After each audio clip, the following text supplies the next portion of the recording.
Awal Juli ini, sampailah saya ke kota Tianjin, kota 2 jam berjarak dari Beijing, kota bekas wilayah kolonial Prancis. Di sana ada perusahaan kimia, salah satu perusahaan kimia terbesar di dunia, TCC namanya. Mereka punya kemampuan mengurut asal produk mulai dari C karbon, C1 lin, sampai C50. Bahkan ratusan mata rantai kimia lainnya mereka punya dengan berbagai finish produk yang berjumlah ribuan turunannya. Bahkan sampai produk kimia terkecil, nano nylon pengganti Kevlar tahan peluru, mereka juga punya. Kehadiran saya di sana atas undangan mereka diawali dengan sampel yang saya kirimkan 2 bulan sebelumnya. Kebetulan kami ada usaha milik keluarga, yaitu saya dan kakak saya di daerah Tapal Kuda, Jawa Timur. Usaha ini sudah 30 tahun lebih, di mana produknya kami kirim biasanya ke Eropa. Namun namanya usaha skala rumahan, ya kecil lah kapasitasnya. Ketika jadwal makan malam, di mana saya diatur untuk ketemu dengan tetua ahli kimia untuk berdiskusi lebih lanjut, saya seakan makan malam dengan maestro alkemi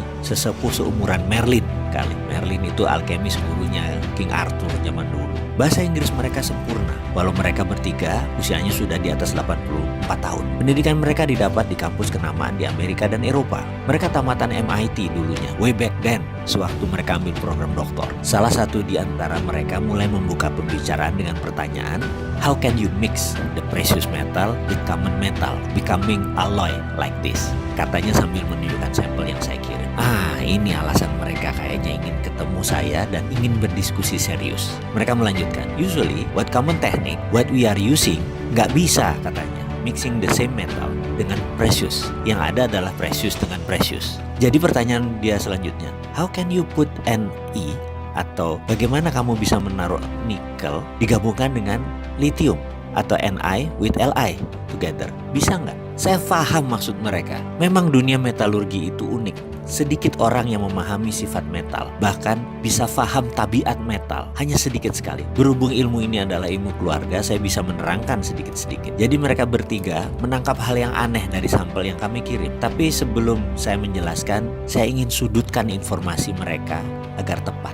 Saya tanya balik, what metal do you need? I will answer, what do you need? Not what you want to know. Is it okay with you? Jadi saya akan menjawab apa yang mereka butuhkan, bukan apa yang mereka ingin tahu. Jawaban mereka singkat, Li, lithium.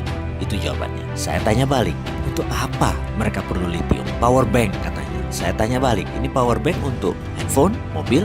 Dan dia jawab, enggak, no, this is for house, for drone and building.